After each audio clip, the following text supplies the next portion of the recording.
مشاهدي الأفاضل، طيب الله أوقاتكم أينما كنتم بكل خير. أحييكم وأقدم نشرة أخبار المساء أستهلها بأبرز العناوين. إعادة انتخاب إريتريا عضوا في مجلس حقوق الإنسان الأممي.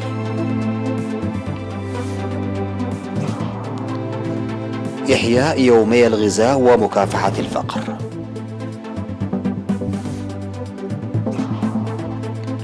نمو جيد للمواشي في قلوج.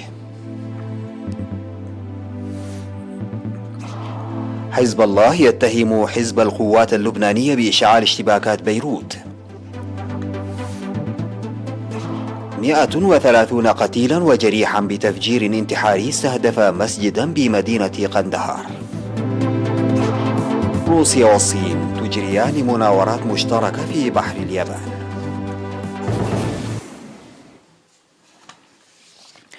السلام عليكم ورحمة الله. انتخبت إريتريا مرة أخرى عضوا في مجلس حقوق الإنسان التابع للأمم المتحدة الذي مقره جنيف السويسرية لمدة 3 سنوات بدءا من شهر يناير 2022. وانتخبت إريتريا لهذا المنصب بدعم الاتحاد الإفريقي يوم أمس 14 من أكتوبر في الاجتماع العمومي للجمعية العامة للأمم المتحدة 76. وأوضحت السفارة الإريترية في الأمم المتحدة في تصريح بهذه المناسبة أن إريتريا مرت بأوضاع حقوق الإنسان في النضال الطويل والمرير الذي خاضته وإن نبذ العنصرية وضمان المساواة والتضامن والسلام والعدالة والاستقلال وكذلك احترام حقوق الإنسان وكرامة الإنسان من القيم الأساسية للشعب الإريتري. وقالت إن إريتريا تعمل لتنفيذ تعهدها لتمتين حقوق مواطنيها، وحققت تقدما ملموسا في خدمات التعليم والصحة والإنتاج الزراعي وتطوير البنية التحتية والقضاء على الفقر. وأشار التصريح إلى أن حقوق الإنسان عالمي ولا يتجزأ، ويجب النظر إليه بقدر المساواة باعتباره واحد مترابط، موضحا بأن المساهمة المتواضعة لإريتريا بالتعاون مع الأعضاء الآخرين لرفع كفاءة المجلس في السنوات الثلاث الماضية ستواصلها بقوة في السنوات الثلاث القادمة. وشكرت الدعم والاعتبار المقدم لإريتريا من الدول الأعضاء في الأمم المتحدة ودول الاتحاد الإفريقي. وكانت إريتريا قد انتخبت عضوا في مجلس حقوق الإنسان التابع للأمم المتحدة في شهر يناير من عام 2019. تم اليوم 15 من أكتوبر إحياء اليوم العالمي للغذاء واليوم العالمي لمكافحة الفقر تحت شعار خطواتنا ضمان مستقبلنا.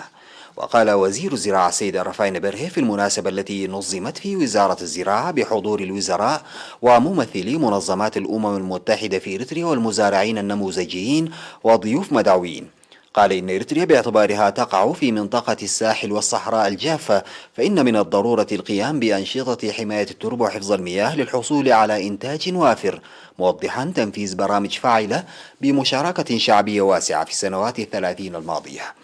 وذكر تنفيذ مهام جيدة لتوسيع الزراعة الأسرية المصغرة والزراعة الجماعية المدعومة بوسائل الري إلى جانب حماية التربة وحفظ المياه لتحقيق هدف ضمان الغذاء والحصول على الغذاء المتوازن. وأوضح ممثل منظمة الأغذية والزراعة الفاو في إريتريا السيد سعيد بانسا إن الدول الأعضاء صادقت على خطة استراتيجية عشرينية تستمر من عام 2022 وحتى 2031 في مؤتمر المنظمة 42 الذي انعقد في شهر يونيو، ويدعم ذلك أجندة التنمية المستدامة بالارتكاز على أعمدة إنتاج وافر وغذاء متوازن أفضل وبيئة صحية وحياة ملائمة. من جانبه أوضح ممثل منظمة التنمية التابعة للأمم المتحدة في إريتريا سيد جيمس واكياغا إن ضمان الغذاء وخفض الفقر عوامل هامة لضمان مستقبل أفضل، مشيدا بالأعمال التي تقوم بها الحكومة الإريترية بوضع الأولوية لضمان الغذاء والغذاء المتوازن لتحسين الوضع الغذائي لمواطنيها وإحلال العدالة الاجتماعية. وأقدم في المناسبة عرضا بالصور المتحركة عكس اليوم العالمي للغذاء واليوم العالمي لمكافحة الفقر وأنشطة وزارة الزراعة لتأمين الغذاء، كما شهدت مراسم زرع نباتات. ويصادف اليوم العالمي للغذاء 16 من أكتوبر واليوم العالمي لمكافحة الفقر 17 من أكتوبر.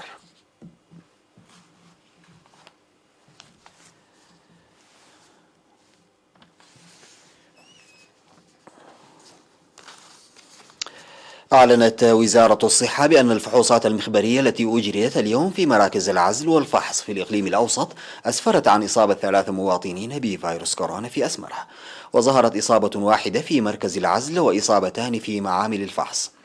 بهذا بلغ عدد المصابين بفيروس كورونا في البلاد حتى الآن 6767، شفي منهم 6676، وتوفي 44 مريضا، فيما لا يزال 47 يتلقون العلاج في المستشفيات. وزارة الصحة 15 من أكتوبر 2021. عقدت سيمينارات للإريتريين المقيمين في شمال ووسط السويد لتقوية تأطير تنظيم الاتحادات والتنظيمات الشعبية.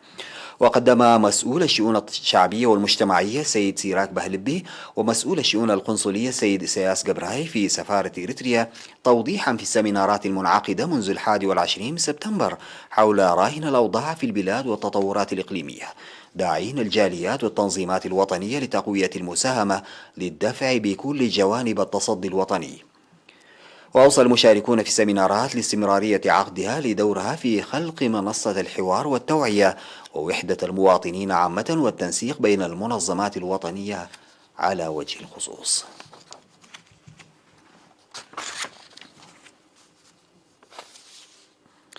أفاد مسؤول تنمية اللحوم والمراعي في مكتب وزارة الزراعة بمديرية قلوج السيد عقبال الدت عند مريم نمو جيد للمواشي كما ونوعا، وقال إن المديرية لديها أكبر عدد من المواشي على مستوى البلاد، حيث يتواجد بها عموما حوالي 714 ألف رأس من الحيوانات، منها حوالي 186 ألف رأس من الأبقار، وحوالي 343 ألف رأس من الأغنام، وحوالي 186 ألف رأس ماعز، وأكثر من 4600 من الإبل، و33 ألف حمار.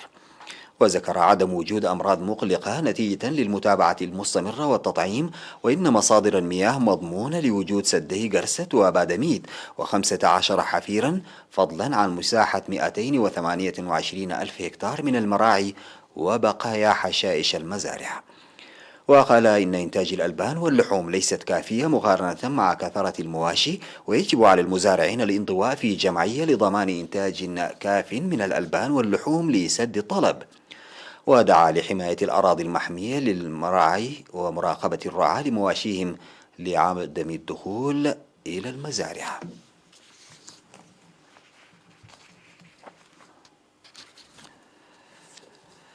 نظم في مدينة تسني سيمينار ليومين حول مكافحة ومراقبة وعلاج الأمراض الحيوانية المعدية للإنسان، وتضمن السيمينار الذي شارك فيه مهنيون من 11 مديرية في إقليم الكاشبركة نوع وطبيعة الأمراض والحذر الواجب من المجتمع. وقال مسؤول خدمات المراقبة الإقليمية في مكتب وزارة الزراعة بإقليم الكاشبركة السيد حقوس جبر مريم إن الهدف من السيمينار التعريف بالأمراض الحيوانية المعدية للإنسان مثل السل والطاعون البقري وداء الكلب وغيرها من الأمراض وأعراضها على الحيوان وكيفية علاجها والسيطرة عليها. ودعا المشاركون في السيمينار لتنظيم لقاءات تنويرية آنية باستمرار بشأن الأمراض المعدية وخلق الأرضية لتطوير المختبرات وضمان تأمين الأدوية الحيوانية. وأوضح مدير مديرية تسنية السيد سيوم جبريسوس في ختام السيمينار أهمية وآنية السيمينار، معربا عن ثقته في تنفيذ المشاركين في السيمينار للمهام المنتظرة منهم بنجاح على أرض الواقع.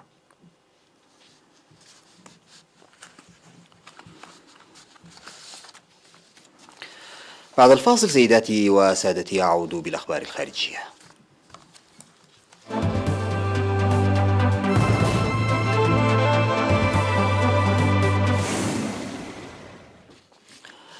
قال الصليب الأحمر اللبناني إن عدد قتلى الاشتباكات التي هزت بيروت أمس الخميس ارتفع إلى 7 أشخاص. وقد شدد وزير الدفاع اللبناني موريس سليم على أن المؤسسة العسكرية لن تسمح بأي تجاوزات من شأنها إحداث اضطرابات أو تهديد السلامة العامة حسب تعبيره.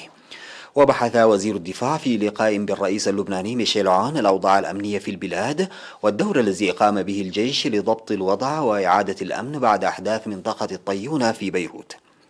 في الأثناء قالت وكالة الصحافة الفرنسية إن أغلب قتلى الاشتباكات من عناصر حزب الله وحركة أمل، لكن من بين الضحايا أيضا امرأة عمرها 24 عاما قتلتها رصاصة طائشة في منزلها، كما أسفرت الاشتباكات عن سقوط أكثر من 30 جريحا. وساد هدوء حذر منطقة الطيون جنوبي بيروت بعدما كانت أشبه بساحة حرب شهدت إطلاق نيران الرشاشات والقذائف الثقيلة وانتشار قناصة على أسطح أبنية. ارتفع عدد ضحايا الانفجار الذي استهدف مسجدا للشيعة في مدينة قندهار الأفغانية إلى 62 شخصا على الأقل، فيما أصيب قرابة 70 آخرين. وفي وقت سابق اليوم نقلت وكالة فرانس براس عن طبيب في مستشفى المدينة المركزي قوله إن المستشفى استقبل 32 جثة و53 جريحا حتى الآن. وقتل وأصيب العشرات بجروح بانفجارات وقعت أثناء صلاة الجمعة في مسجد شيعي في مدينة قندهار الأفغانية، وفق ما أفاد متحدث باسم المستشفى لفرانس براس. ولم تقم أي جهة بتبني الانفجار حتى الآن، لكن أفغانستان شهدت هجمات مماثلة خلال الآونة الأخيرة، فجرى اتهام تنظيم داعش بالوقوف وراء الهجمات. واستغل تنظيم داعش الإرهابي الوضع الجديد القائم في أفغانستان من أجل رص صفوفه، لكن حكومة طالبان تعهدت بالتصدي للمتشددين.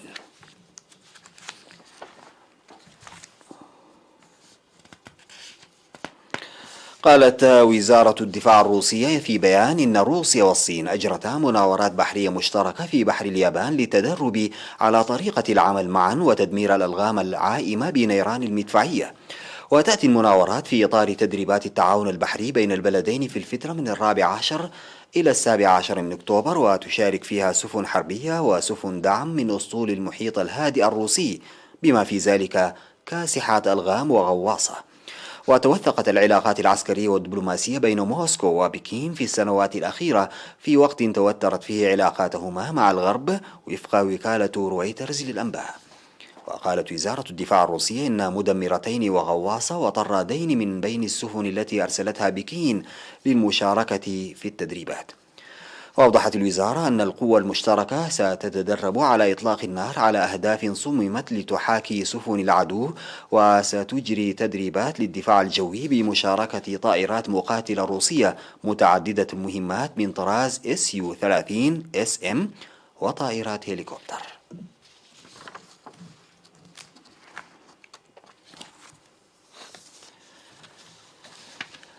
أعلنت الصين نجاحها في إرسال أول قمر صناعي لاستكشاف الطاقة الشمسية إلى الفضاء من مركز تايوان لإطلاق الأقمار الصناعية في مقاطعة شانسي شمالي البلاد.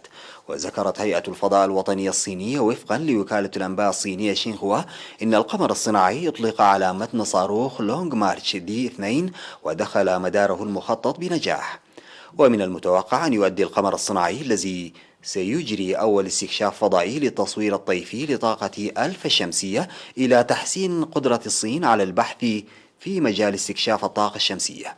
وسيعمل القمر الصناعي في مدار متزامن مع الشمس على ارتفاع 517 كيلومترا مع تلسكوب فضائي شمسي كحمولته علمية أساسية له، وسيساعد الباحثين على ملاحظة التغيرات في الشمس أثناء التوهجات الشمسية، مثل تغيرات في درجة حرارة الغلاف الجوي وسرعته. ويتضمن تصميم القمر الصناعي فصل مقصورة المنصة وكابينة الحمولة، وبالتالي ضمان دقة التوجيه الفائقة واستقرار الحمولة.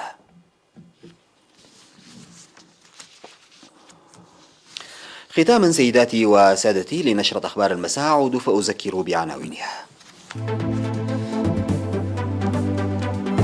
إعادة انتخاب إريتريا عضوا في مجلس حقوق الإنسان الأممي. إحياء يومي الغذاء ومكافحة الفقر.